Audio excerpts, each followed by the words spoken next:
Good morning, class. How are you all? I hope you all are doing well. This is Pawan Kumar Singh from Dr. Om Prakash Institute of Management and Technology. Class, the subject which I am gonna discuss this is of integrated MBA second year. Name is business environment. तो class हम लोगों ने ये जो PPT है इसके कुछ slides को डिस्कस किया था. Actually this is about the introduction of business environment. ठीक है, तो ये कुछ पॉइंट्स हैं माइक्रो एक्सटर्नल बिजनेस एनवायरनमेंट. इनको हम वन बाय वन डिस्कस करेंगे. इसके पहले का जो वीडियो था उसमें जो इसके पहले के कुछ स्लाइड्स हैं उनको हमने डिस्कस किया था, तो आप उस वीडियो को फिर से देख सकते हैं अगर चाहें. आज हम इसके बाद का कंटिन्यू करेंगे. So let's start the class. जल्दी से आप सभी लोग पेन और पेपर लेके बैठ जाइए और ये जो इसके नोट्स हैं इनको प्रिपेयर करना स्टार्ट कर दीजिए. एंड इफ़ यू वांट तो आप इसके स्क्रीनशॉट ले सकते हैं जिनको आप बाद में अपने नोट्स बना सकते हैं, प्रिपेयर कर सकते हैं. ओके, सो ये जो आपके मैक्रो एक्सटर्नल बिजनेस एनवायरनमेंट है के जो पॉइंट्स हैं, जो फैक्टर्स हैं जो बिजनेस एनवायरनमेंट को अफेक्ट करते हैं, so those are one by one we will discuss. ठीक है, तो पहले क्या है social environment. First point, social environment क्या होता है. The social environment of business includes social factors like customs, traditions, values, beliefs, poverty, literacy, life expectancy rate etcetera. आपके बिजनेस एनवायरनमेंट में जो आपके कस्टमर्स होते हैं उनके जो सोशल फैक्टर्स हैं कहीं ना कहीं इफ़ेक्ट करते हैं आपके बिजनेस को. जैसे कि उनके कस्टम्स यानी कि उनके रीति और रिवाज. अगर आप कोई ऐसा प्रोडक्ट बना रहे हैं जो कुछ चेंज है या वो उन जो उनके कस्टमर्स जो कस्टम्स हैं, उन कस्टमर्स के जो कस्टम्स हैं, जो रीति रिवाज हैं उनके अगेंस्ट है, राइट, तो हो सकता है कि आपका वो प्रोडक्ट कस्टमर्स ऑब्वियसली प्रेफर नहीं करेंगे. ठीक है, उनके ट्रेडिशंस यानी कि जो उनके रहन सहन में जो आप कुछ बदलाव लाना चाहते हैं या कुछ ऐसा प्रोडक्ट बनाना चाहते हैं जो उनके रहन सहन के अगेंस्ट है, तो कहीं ना कहीं आपके लिए ये आपके बिज़नेस को इफ़ेक्ट करेगा. वैल्यूज़ एंड बिलीव्स, उनके जो वैल्यूज़ हैं, जो उनके एक तरीके से बोल सकते हैं जो उनकी जो उनका सिस्टम है, राइट, तो जो उनके बिलीव्स, जो विश्वास है उनके अपने, चाहे वो रिलीजन को लेकर के हो या हो सकता है अपने उनके जो फैमिली है या उनके जो सोसाइटी है उनके बिलीव्स को लेकर के हो, या फिर पॉवर्टी है, कोई ऐसा कुछ भी आप ऐसा बना रहे हैं प्रोडक्ट जो एक्सपेंसिव है और वहाँ की जो सोसाइटी है वो पुअर है बहुत ज़्यादा, तो आपके प्रोडक्ट्स को वो लोग अफोर्ड नहीं कर पाएंगे. लिटरेसी लेवल, जो आप प्रोडक्ट लॉन्च कर रहे हैं वो किस हद तक आपका लिटरेसी लेवल पे ये इफ़ेक्ट करता है. आई मीन कि अगर वो लोग एजुकेटेड नहीं है जो कस्टमर्स हैं आपके, और आपका ऐसा प्रोडक्ट है जो एजुकेटेड लोग ही उसको प्रेफर करना चाहें या करेंगे, तो ऑब्वियसली आपका प्रोडक्ट उतना फुलफ़िल जो कस्टमर्स की नीड है उनको नहीं कर पाएगा और कस्टमर्स अफोर्ड नहीं करेंगे, राइट. लाइफ एक्सपेक्टेंसीज यानी कि जो कस्टमर्स हैं what they want from your product and उनकी लाइफ से क्या एक्सपेक्टेशंस हैं और उनको वो जो आपका बिजनेस है प्रोडक्ट है वो फुलफ़िल कर पा रहा है या फिर नहीं, right. So this is the factors. Then उसके बाद आगे बढ़ते हैं. The social structure and the values that a society cherishes have a considerable influence on the functioning of business firms. जो सोसाइटी का स्ट्रक्चर होता है, जो लिविंग स्टैंडर्ड होता है, जो सोसाइटी की वैल्यूज़ होती हैं, दैट अ सोसाइटी चेरिसेस, जो सोसाइटी जिनको वो पसंद करती है, इन्जॉय करती है, हैव अ कंसिडरेबल इन्फ्लुएंस, जिनका इन्फ्लुएंस बहुत पड़ता है आपके बिजनेस में. कहीं ना कहीं आपके जो सोसाइटी है, ये आपका जो फैक्टर है सोशल फैक्टर, ये आपके जो सोशल स्ट्रक्चर या वैल्यूज़ की बात करते हैं, ये कहीं ना कहीं ज़रूर आपके बिजनेस को इफ़ेक्ट करता है.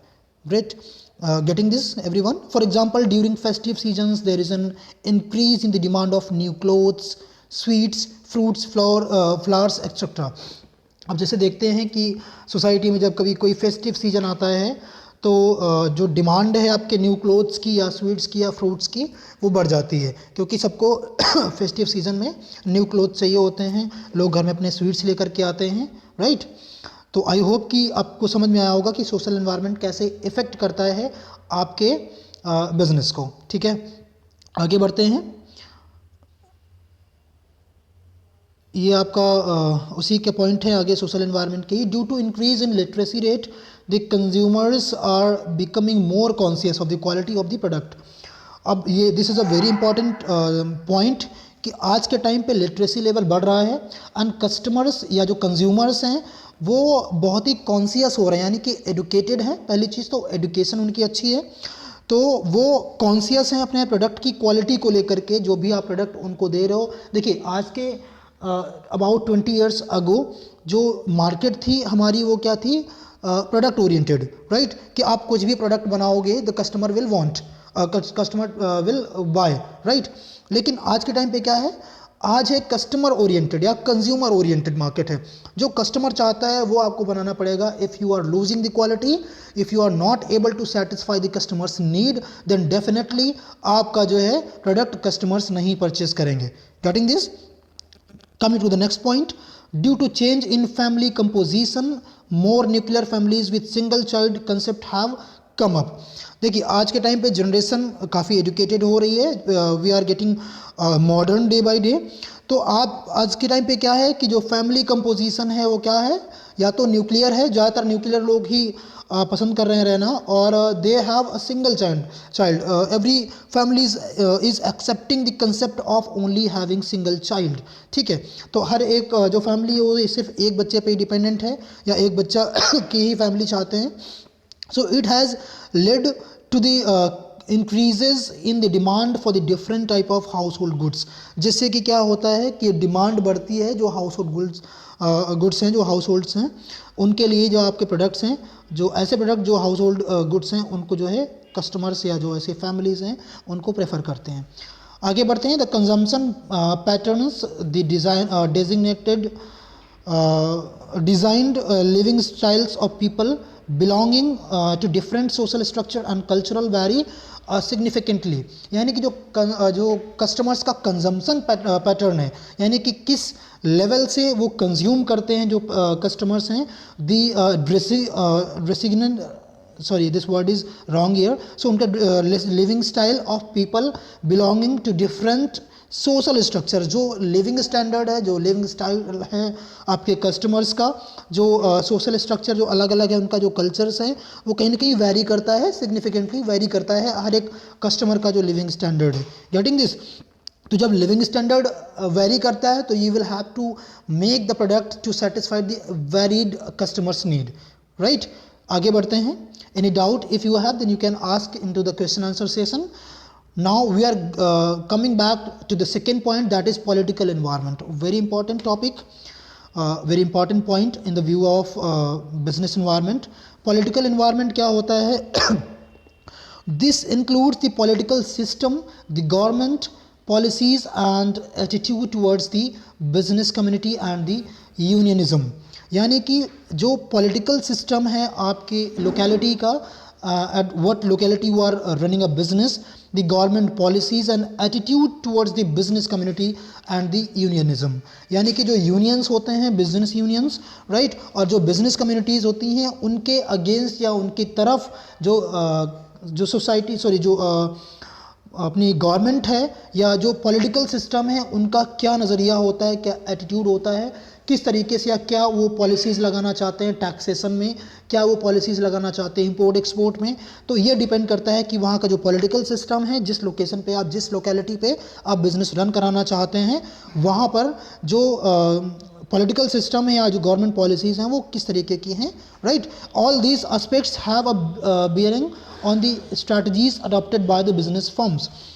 जो भी आपके ये एस्पेक्ट्स हैं इनको आपको जो ऐसी जो स्ट्रैटेजीज बनाई गई हैं गवर्नमेंट के through, that you all have to bear this. अगर आप बिजनेस फैमिली हैं, अगर बिजनेस फर्म्स हैं, तो आपको वो सारे रूल्स एंड रेगुलेशंस को बियर करना पड़ेगा। ठीक है। The stability of the government also influences business and related activities to a great extent. यानी कि जो आपकी जो गवर्नमेंट की स्टेबिलिटी है ना, ये भी कहीं ना कहीं इन्फ्लुएंस करती है आपके बिजनेस के जो रिलेटेड एक्टिविटीज़ होती हैं, कहीं ना कहीं बहुत इफ़ेक्ट करती है। जैसे कि जब गवर्नमेंट चेंज होती है तो वो नए रूल्स लगाती है। अब मान के चलिए आप कि आपने पहले कोई जो टैक्सेशन पॉलिसीज़ हैं या कोई अदर रूल्स हैं उनको आप फॉलो कर रहे हैं. If government changes then it creates new laws, new rules, new policies for the business households, right? तो उनके लिए क्या करना पड़ता है, आपको चेंजेस करने पड़ते हैं अपनी पॉलिसीज़ में. जैसे कि GST before 2018 it was not in existence. तो वो जो जीएसटी आया, तो जीएसटी के बाद से आपको जो है आफ्टर 17 सॉरी, तो उसके बाद से जो है अब नए टैक्सेशन पॉलिसीज़ आ गई. तो आपको जो है बहुत सारा आपने देखा होगा कि जीएसटी की वजह से बहुत सारे न्यू रजिस्ट्रेशंस नहीं करा पा रहे थे जो बिज़नेस ओनर्स थे जो करना चाहते थे. दे वर कन्फ्यूज्ड कि ये जो टैक्सेशन सिस्टम है ये कैसा है ना. तो आगे बढ़ते हैं. Next point, coming to the next, political environment में जो इसका और कुछ पॉइंट्स हैं इनको डिस्कस करते हैं. It sends a signal of strength confidence to various interest groups and investors.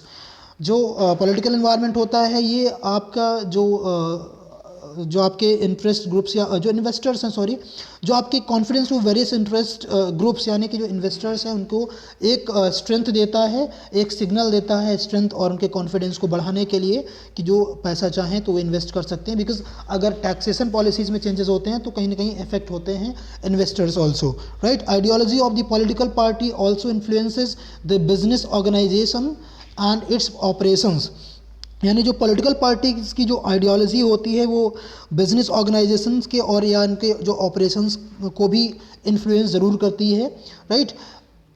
जैसे कि Coca Cola, a cold drink widely used even now, had to wind up operations in India in late 70s. ये because of government policy in India जो Coca Cola आज भी सर्व कर रही है, बहुत ज़्यादा बिकती है, लेकिन 1970s में इसको वाइंड अप करना पड़ा था इस बिज़नेस को कुछ दिनों के लिए because of the government policies, right. इसके बाद भी कुछ पॉइंट्स हैं, इनको डिस्कस कर लेते हैं. So the trade union activities also influence the operations of business enterprises. Trade union आप जानते होंगे जो बिज़नेस करते हैं उनका जो यूनियंस होते हैं जो बने होते हैं ट्रेडर्स की यूनियंस, वो भी जो एक्टिविटीज़ होती हैं कहीं ना कहीं आपके ऑपरेशंस के या जो बिज़नेस के जो ऑपरेशंस हैं उनको इन्फ्लुएंस ज़रूर करते हैं. आप सपोज़ करें कि कोई स्ट्राइक करनी है against the government, against the any policy of the government, तो अगर आप चाहते हैं कि आप अपनी बिज़नेस को कंटिन्यू चलाते रहें यानी कि ऑफिस क्लोज़ ना करें, लेकिन अगर ट्रेड यूनियन की तरफ से नोटिस आएगा तो आपको अपनी फर्म को उस दिन क्लोज़ करना पड़ेगा, ठीक है, because of the policies of the trade union. क्योंकि आपने जब उसमें अपना मेंबरशिप ले रखी है तो यू हैव साइंड कि आप ट्रेड यूनियन को फॉलो करेंगे, राइट. तो ये भी कहने के पॉलिटिकल एनवायरनमेंट का ही इशू है. Most of the labour unions in India are affiliated to various political parties. जो लेबर यूनियंस होते हैं, जो वर्कर यूनियंस होते हैं, वो भी कहीं ना कहीं पॉलिटिकल जो पार्टीज़ होती हैं, राइट, उनसे एफिलिएटेड होते हैं, तो उनके अकॉर्डिंग चलते हैं. जो पॉलिटिकल पार्टीज़ होती हैं वो क्या करती हैं कि अगर उनको कोई नए उनकी जो गवर्नमेंट है वो अगेंस्ट में है, राइट, तो वो क्या करते हैं ट्रेड यूनियंस को या जो ये आपके लेबर यूनियंस हैं उनको पकड़ते हैं और उनसे स्ट्राइक करवाते हैं. तो जब स्ट्राइक होती है तो कहीं ना कहीं गवर्नमेंट को सोचना पड़ता है, right. Strikes, lockouts and labour disputes etcetera also adversely affect the business operations.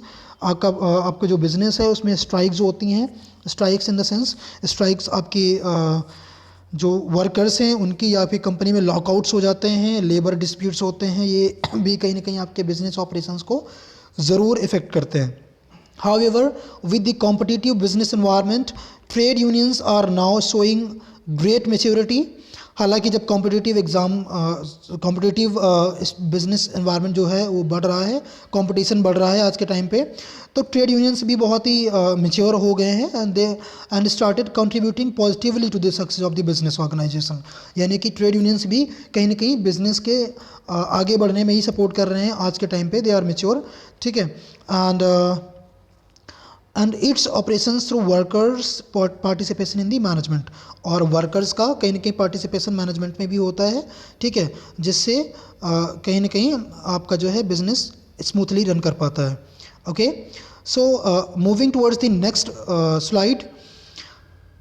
Legal environment.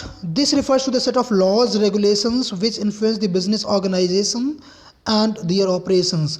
ये एक set of laws होता है रेगुलेशंस का या लॉज का जो आपके बिजनेस ऑर्गेनाइजेशंस के को ज़रूर इन्फ्लुएंस करता है, जो आपके ऑपरेशंस हैं बिजनेस के उनको ज़रूर इन्फ्लुएंस करता है. Every business organisation has to obey and work within the framework of the law. जो लॉ बनाए गए हैं सोशल या हो सकता है पॉलिटिकल लॉज, ठीक है, बोलते हैं ना कि ये लीगल बिजनेस है या फिर इलीगल है. Legal means which is considerable by law, यानी कि उसको लॉ के थ्रू आप कंसिडर कर सकते हैं दिस इज़ राइट, तो वो लीगल बिजनेस होता है आपका. Getting this, so every business organisation has to obey, यानी कि जो वो फ्रेमवर्क बनाया गया है लॉज का, उसको हर एक बिजनेस ऑर्गेनाइजेशन को फॉलो करना है. The important legislations that concern the business enterprise includes, जो कुछ इंपॉर्टेंट लेजिस्लेशंस हैं, जो कानून हैं concern the business enterprise includes, यानी कि जो बिजनेस एंटरप्राइज के लिए बनाए गए हैं उनमें से कुछ ये दिए गए हैं, जैसे कि कंपनीज एक्ट 1956, वेरी इंपॉर्टेंट. ये आपके कई सारे एग्जाम्स में पूछा जाता है, BBA और MBA और integrated MBA. Foreign exchange management act 1999, the factories act 1948, industrial disputes act 1972. ये सारे एक्ट्स हैं जो ये कहीं ना कहीं लीगल या इलीगल में आते हैं. सॉरी, लीगलिटी को डिसाइड करते हैं कि ये लीगल, आप इसके अगेंस्ट जा रहे हैं तो फिर इलीगल बिजनेस है, राइट. लीगल एनवायरनमेंट में और भी कुछ हैं. Payment of gratuity act 1972, industries development regulation act 1951, prevention of food adulteration act 1954, essential commodities act 2002, and the last one is the standards of weights and measure act 1956. ये कुछ legislations हैं of the government of India which have been created for the smoothly running of your business. ठीक है, तो और भी कुछ हैं. Sorry, this was not last, but अभी और कुछ हैं, जैसे कि monopolies and restrictive trade practice act 1969, trade marks act 1999, bureau of Indian standards act 1986, Consumer Protection Act 1986, and Environment Protection Act, and last one is Competitive Act 2002. So इतने सारे थे आपके कुछ जो रूल्स बनाए गए हैं, सेट ऑफ लॉज जो डिसाइड करते हैं that you are going through the legality of the business और you are doing your business illegally, right. So इसके बाद लीगल एनवायरनमेंट में एक और स्लाइड है आई थिंक, तो इसको भी पढ़ लेते हैं. प्रोविज़न ऑफ द कॉन्स्टिट्यूशन, जो कॉन्स्टिट्यूशन में प्रोविज़न है लीगल एनवायरनमेंट में, वो क्या है? The provision of the article of the Indian constitution, यानी कि जो प्रोविज़न है इंडियन आर्टिकल, जो आर्टिकल है इंडियन कॉन्स्टिट्यूशन में, उसमें क्या प्रोविज़न दिया गया है? Particularly directive principles, rights and duties of citizens, legislatives and powers of the central and state government also influence the operations of business enterprise. यानी कि ये आर्टिकल में साफ लिखा हुआ इंडियन कॉन्स्टिट्यूशन में कि आपके जो है राइट्स एंड ड्यूटीज़ क्या होंगे सिटीजन्स के, लेजिस्लेटिव पावर्स क्या होंगे सेंट्रल एंड स्टेट गवर्नमेंट के, जो आपके बिजनेस को किस तरीके से इफेक्ट कर सकते हैं, या क्या उनके पास राइट्स हैं या क्या ड्यूटीज़ हैं जिसके थ्रू वो आपके बिजनेस को अफेक्ट कर सकते हैं, ऑल द बिजनेस ऑपरेशंस को. ठीक है. And the last point is judicial decisions. जो जुडिशियल डिसीजंस होते हैं वो भी कहीं ना कहीं अफेक्ट करते हैं आपके बिजनेस एनवायरनमेंट को. The judiciary has to ensure that the legislature and the government function in the interest of the public and act within the boundaries of the constitution. यानी जुडिशरी इंश्योर कराती है कि जो आपका बिजनेस है वो political या बोल सकते हैं interest of the public act के बाउंड्रीज में ही काम कर रही है या फिर नहीं. ठीक है. तो गाइज आज के लिए सिर्फ इतना ही. मिलेंगे नेक्स्ट वीडियो में, आगे के जो पॉइंट्स हैं उनको भी डिस्कस करेंगे.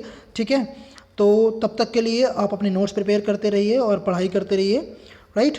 तब तक के लिए धन्यवाद. If you have any queries then you can ask in the next question answer session. Okay, thank you class.